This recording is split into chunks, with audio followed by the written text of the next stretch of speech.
Oggi sono ospite di Sebastiano, titolare di Golos Italia, una realtà completamente italiana nata e cresciuta qui a Dubai. A loro cercherò di rubare il maggior numero di informazioni, costi, vantaggi, svantaggi e molto altro di una pasticceria a Dubai. Parleremo anche con Alessio Alioto, pizza chef, 2 volte vincitore del campionato mondiale di pizza piccante. Quindi sedetevi comodi, prendete carta e penna perché questo video sarà pieno di spunti. Un ringraziamento speciale va anche a Fabrizio Attanzio, siciliano conosciuto a Malta, che mi ha messo in contatto con questa realtà. Allora, ci troviamo a GLT. GLT è una free zone, la maggior parte degli europei vivono in questa zona, fra questa zona dall'altro lato che è Dubai Marina, e questa è Golos Italia, la mia attività che ho aperto nel 2013. Siamo nel primo punto, quanti punti avete adesso? Abbiamo 3 punti vendita e presto ci sarà l'apertura del 4º punto vendita. È una scommessa che ad oggi posso dire vinta, sono ovviamente contento. Entriamo così non moriamo di caldo? Assolutamente sì. Ecco qua c'è un po' il frutto del lavoro. Quello che volevo fare all'inizio è quello che vedete qua, l'idea di creare una pasticceria italiana, un posto dove sentirsi a casa, come quello che c'è in Italia. Sì, guarda, ti dico, è il primo posto dove effettivamente quando sono entrato ho detto ok, qui sono in Italia, perché molto spesso negli altri ristoranti o comunque caffetterie sembra tutta una finzione qui. È stato proprio questo, io ho lavorato tantissimi anni da pasticcere in Sicilia e vedevo che i turisti apprezzavano molto. Allora l'idea è stata quella, ma perché non andare noi dai turisti? Cioè, visto che i turisti quando vengono apprezzano.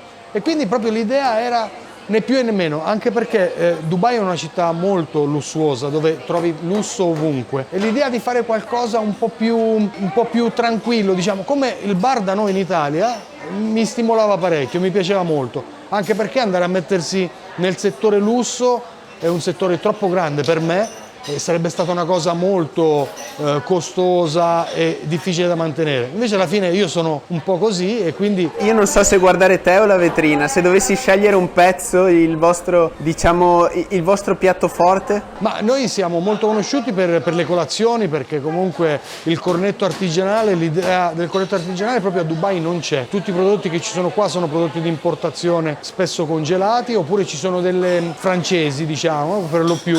E quindi il cornetto italiano fatto artigianalmente tutti i giorni non c'è. Ma quindi avete tutti gli ingredienti che arrivano dall'Italia ogni giorno? Assolutamente, non ogni giorno, però periodicamente ci arrivano tutte le farine, il burro, le uova, la maggior parte dei prodotti sono tutti italiani e qua usiamo, diciamo, quello che si trova, ma non c'è niente di Dubai, è tutto comunque di importazione. Quindi all'inizio Golos Italia è partito con l'idea della pasticceria siciliana, poi abbiamo visto che era il caso forse di incrementare la gamma, perché comunque quando vai all'estero devi un attimino capire, insomma, quello che c'è bisogno di fare. Io all'inizio non concepivo l'idea delle uova al mattino da italiano, per me la colazione era solo il cornetto, il cappuccino. Chiaro.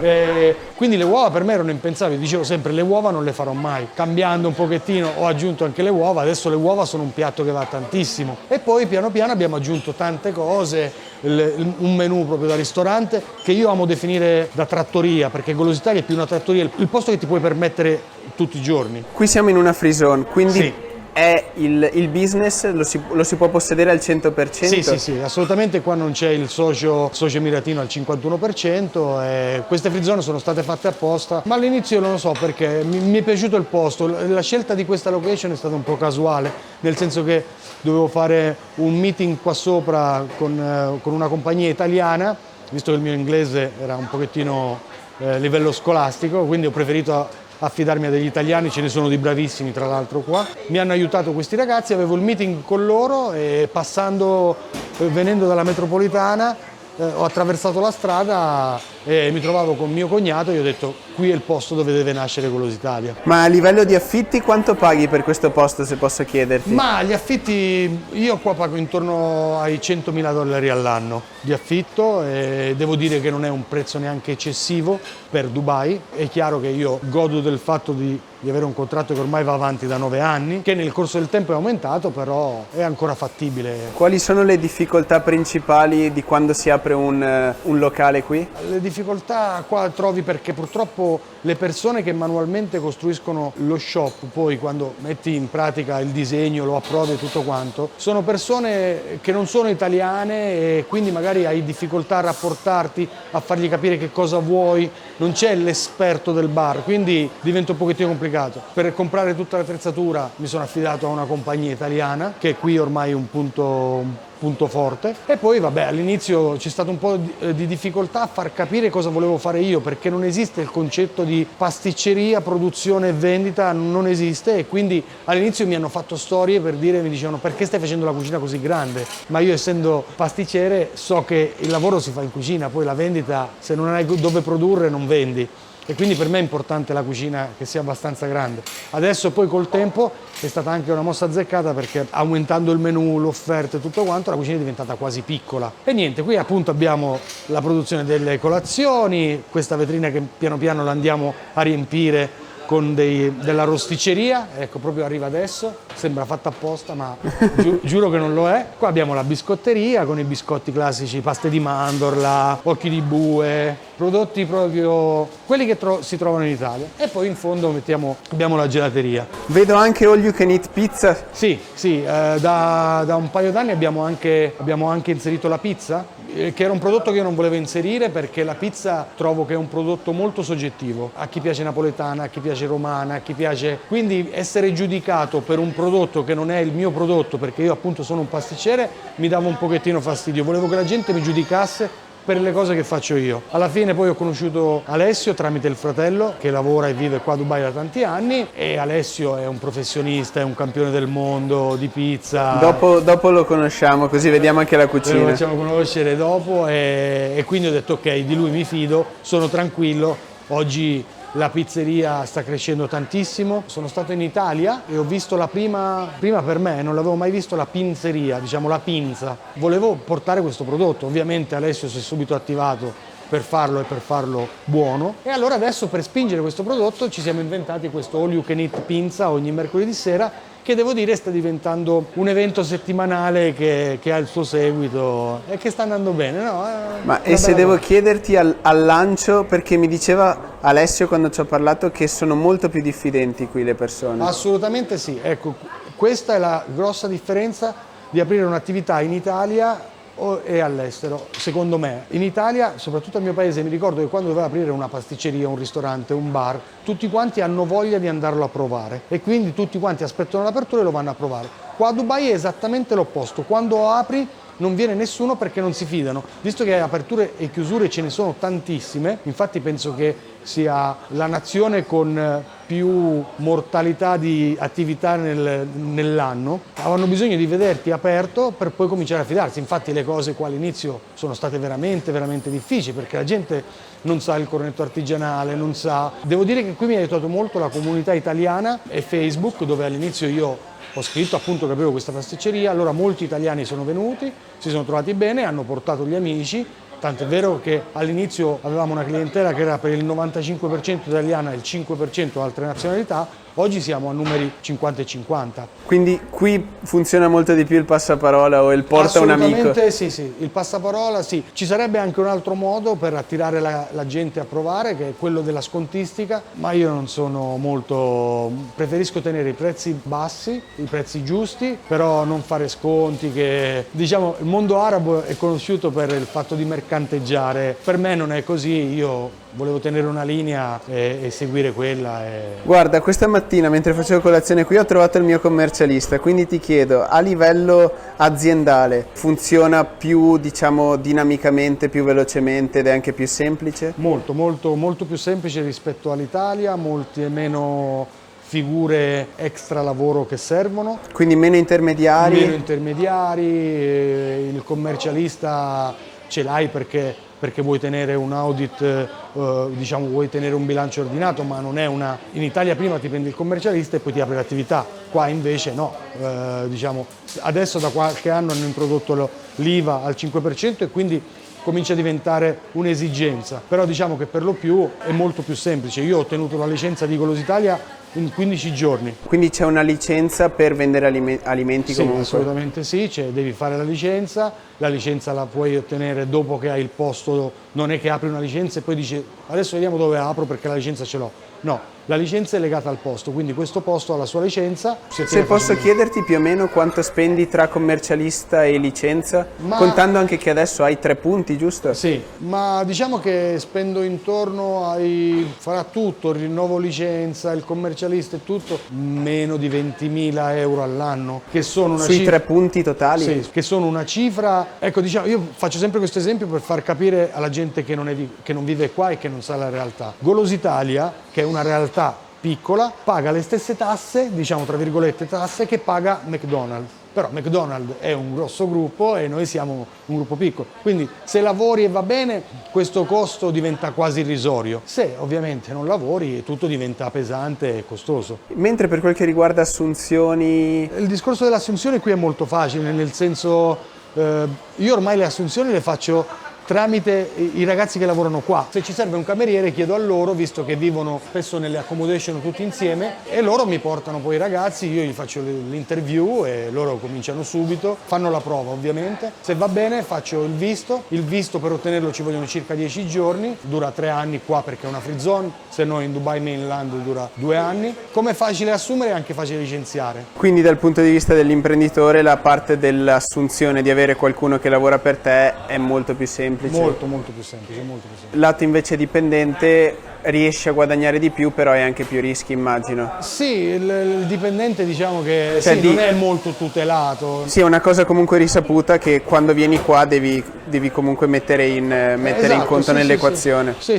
Stipendi medi, se posso chiederti? Ma gli stipendi vanno in base alle posizioni, quindi parliamo di un cameriere banconista va circa sui 3.000 dirham al mese. Che sono 800 euro più o meno. 800 euro al mese, le ragazze che lavorano in cassa arrivano a 1.000-1.200 euro, poi in cucina in base all'esperienza, alle cose, partiamo dai lavapiatti che ha magari 600 euro al mese fino allo chef che arriva a prendere 4.000 euro. Per l'espansione quali sono state le difficoltà? Perché questo è il primo punto, ne avete aperti altri 3. Sì, no, diciamo il primo punto è stato il più difficile perché non sai a che cosa va incontro. La mia esperienza è stata questa qua, io faccio la licenza che ancora mi trovavo in Italia dopo aver firmato il contratto d'affitto. Come ti sei trovato qui, se posso chiedere? Mi sono trovato qua per sbaglio, mi piace dire per sbaglio, assolutamente non conoscevo Dubai, non sapevo neanche dove era posizionata sulla cartina geografica. Mia sorella mi parlava di una sua amica che viveva qua e che si trovava molto bene, quindi ho detto vabbè vado a fare una vacanza, vediamo se mi piace il posto. Ed è stato amore a prima vista, sono stato anch'io attratto dalle luci di Dubai, dalla grandezza di Dubai, perché Dubai è tutto grande, no? C'è il centro commerciale più grande del mondo, la torre più grande del mondo, proprio qui dietro stanno costruendo la torre commerciale più alta del mondo. Cioè è un continuo, quindi qui fanno le cose in grande. Qui si fanno le cose in grande, vieni affascinato da questa cosa, poi ho visto che comunque era fattibile, ovviamente l'idea della tassazione quasi inesistente stimolava parecchio e quindi sono venuto qua, ho fatto una vacanza di 10 giorni, ho incontrato appunto delle persone che si occupano di costituzione di società e io Ma sono un tipo veloce, quindi... avevi già una pasticceria in Italia o questa è la prima esperienza? Io ho avuto per qualche mese ho avuto una pasticceria, non mi sentivo realizzato al 100%, forse il fatto di non essere cresciuto in Sicilia, di essere cresciuto in Svizzera, per la maggior parte dei miei anni l'ho trascorso in Svizzera, non mi sono mai realmente ambientato nel sistema lavoro italiano e siciliano. I miei zii mi hanno insegnato l'arte della pasticceria, è stato bello, è stato formativo, però non mi andava il discorso di aprire, di fare impresa in Italia e in Sicilia.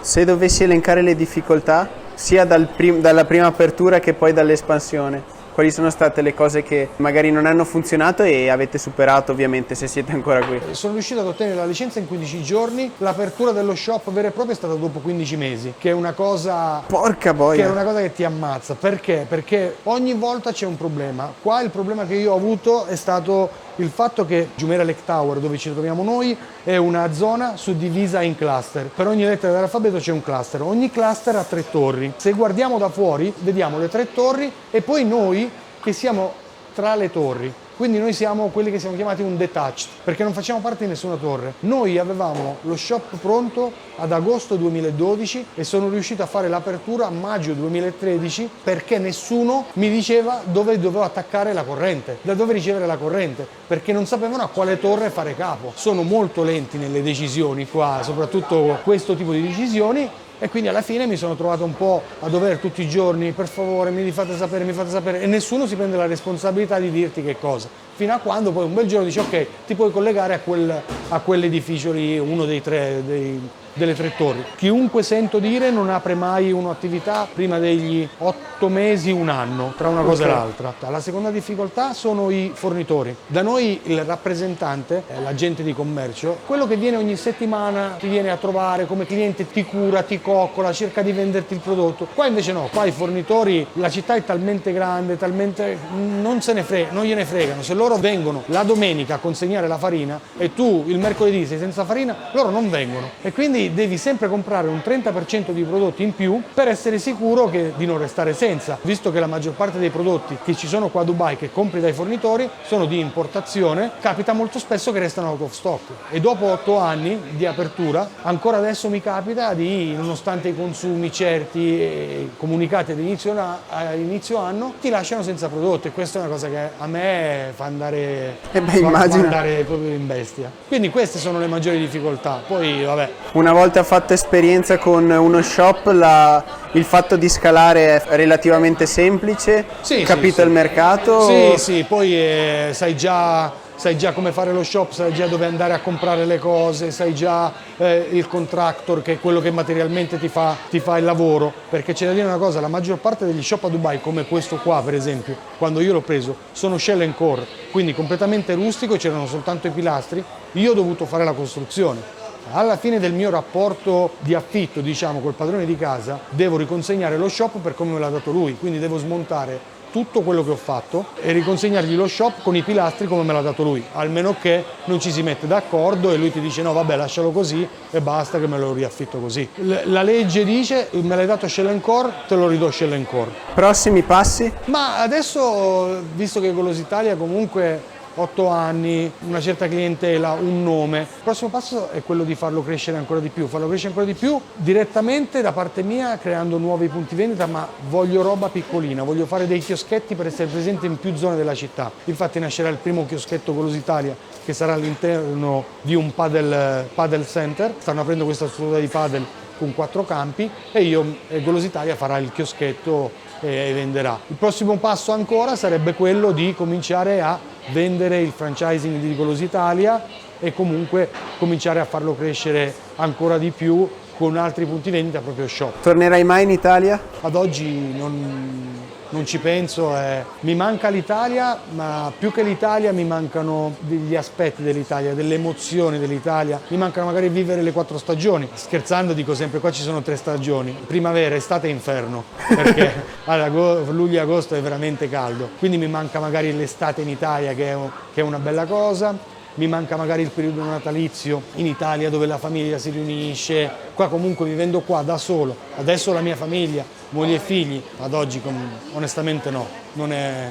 Come vedi Dubai da qui in avanti? Ma Dubai la vedo molto bene, è una città che è in continua espansione, è una città che offre tanto. Quello che mi piace di Dubai è il fatto di vivere in sicurezza, perché qua veramente la criminalità è prossima allo zero. Se dovessi dare un consiglio a un imprenditore nel tuo settore, cosa gli diresti? Che vuole venire qui ovviamente. Ma gli direi di... Non farmi concorrenza. No, vabbè. Io dico sempre che più persone arrivano che portano qualità e più si alza il livello dell'offerta che c'è in città, più la gente si educa a mangiare in un certo modo, perché qua ci sono tantissimi ristoranti pseudo italiani con il nome italiano che non fanno niente di italiano, che fanno le imitazioni dei prodotti italiani. Cioè mi farebbe piacere, sarebbe una cosa buona per la città che la gente si abitua a una qualità minima, così in modo tale che quando poi viene qua sa già che cosa gli aspetta. Mangiare bene è importante secondo me e il prodotto italiano dovrebbe essere un attimino più protetto. Quindi il consiglio che darei agli imprenditori è venire qua con tantissima pazienza, perché non è un paese facile sicuramente, soprattutto all'inizio per ambientarsi, e poi soprattutto di non pensare come fanno molti, di aprire e poi lasciare in mano ai dipendenti e andare via, perché non si può fare. Soprattutto questo tipo di attività ha bisogno della presenza costante. Il mio lavoro nel tempo è cambiato. Io quando ho cominciato facevo il pasticcere a 360 gradi, quindi ero tutto il giorno in cucina. Era più importante creare il team che lavora per te e tu devi essere lì a supervisionare, perché il mio lavoro oggi è diventato stare fuori, parlare con i clienti, sedermi al tavolo con i clienti. Diciamo questo lo richiede anche Golosa Italia, perché è quel tipo di posto dove vengono tanti italiani si sono incontrati qua. Un mio carissimo amico grazie a Golosa Italia si è sposato e io conoscevo lui, conoscevo lei, li ho fatti conoscere, oggi sono felicemente sposati, hanno una bellissima bambina, ma a parte questo che è un caso, ci sono state tante persone che si sono conosciute qua e hanno fatto il L'atmosfera italiana è un gran business. Sì. È bello il venerdì soprattutto, che qua ricordiamo il venerdì è come la domenica da noi in Italia, un punto di incontro degli italiani, c'è veramente tanto. I ragazzi che lavorano qua parlano italiano, la maggior parte delle parole italiane le conoscono, quindi bello. In quanti siete? Siamo 42. Complimenti. Questa è una cosa che mi rende orgoglioso, perché siamo partiti con 3 persone, io, un ragazzo che mi aiutava in cucina, siciliano anche lui del mio paese, e una ragazza diciamo fuori a servire, a fare la cassa, e oggi siamo 42. Se posso farmi i fatti tuoi, qual è lo scontrino medio che fate in un punto vendita? A me piace che la gente venga qua molto rilassata e che paghi il giusto, quindi cornetto e cappuccino lo vendiamo meno di 7 euro. Che comunque qui è un prezzo concorrenziale. Molto concorrenziale. Per tenere acceso un punto vendita quanto dovete fare quotidianamente di media? Ma oggi con tutto lo staff che c'è, tutto quanto, dobbiamo arrivare ai 2000 euro al giorno. Complimenti. Vediamo la cucina che sono curiosissimo. Sì. Adesso mi metto un po' da parte e faccio parlare chi la vive di più la cucina. Frate, tocca a te. Allora, ciao a tutti, io sono Alessio Lioto e mi occupo di tutto il reparto cucina e pizzeria. Adesso andiamo un po' fuori perché qui stiamo lavorando. Mi trovo a Dubai da novembre dell'anno scorso. Io vedo lì dietro il cartellone dove sei premiato campione del mondo di pizza piccante. Come funziona? Sì. In effetti dedico molto tempo alla pizza, è una delle mie più grandi passioni, è la mia più grande passione, dove mi ha portato molte soddisfazioni perché ci ho messo del mio, ci ho messo il cuore, dopo tanto impegno e tanto lavoro, partecipando al campionato mondiale di pizza piccante in Calabria. Per 2 volte consecutive sono stato campione mondiale di pizza piccante. Ho vinto diversi titoli regionali, europei, italiani. La mia pizza è una pizza abbastanza studiata, nel senso che usiamo delle farine prettamente italiane. Facciamo una lavorazione che va alle 72 ore di maturazione con dei prefermenti, biga, lievito madre, che sono dei processi che rendono la pizza unica e nello stesso tempo diversa dagli altri. Ci siamo adattati al mercato per quanto riguarda appunto la pizza in sé per sé, perché qui c'è un altro tipo di mercato rispetto all'Italia, anche se rispettiamo i valori italiani, quindi cerchiamo di stare negli standard italiani. Com'è gestire una cucina in inglese a Dubai?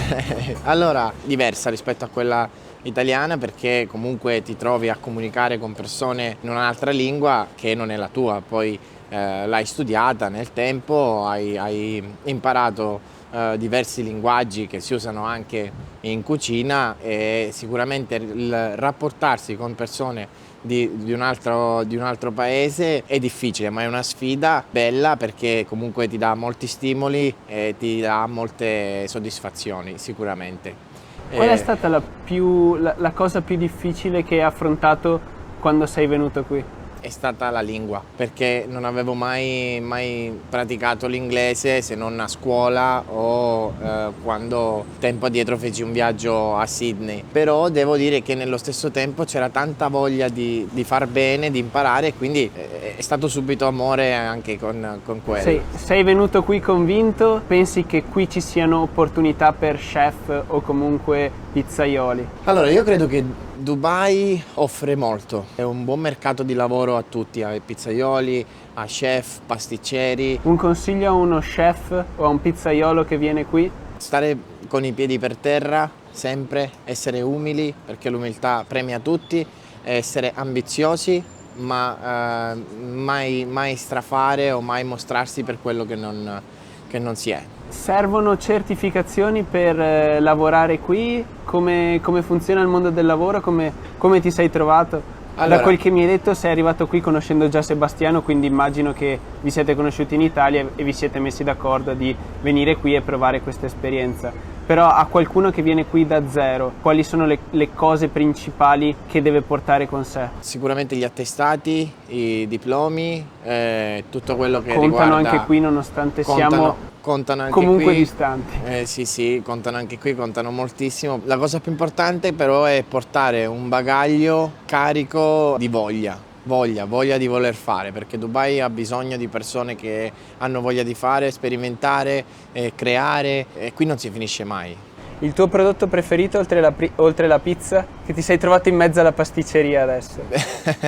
Sì, in effetti è vero. Abbiamo il reparto pasticceria che è favoloso, la gente lo ama. E ovviamente rimane il cannolo siciliano. Il cannolo siciliano è imbattibile, paradossalmente riusciamo a vendere non so quanti chili di cannoli siciliani a Dubai, che è una cosa stranissima perché comunque non è il dolce tipico del posto, ma... I mesi migliori qui per quel che riguarda fatturato, vendite o comunque produzione? Allora, per quanto riguarda il fatturato e produzione, i mesi migliori sicuramente vanno da ottobre a aprile. Ora che è praticamente luglio è meglio tornare dentro perché sennò qua moriamo con 40 gradi. Esatto, stiamo squagliando. Grazie mille. Grazie a te. Andiamo dentro, Ala.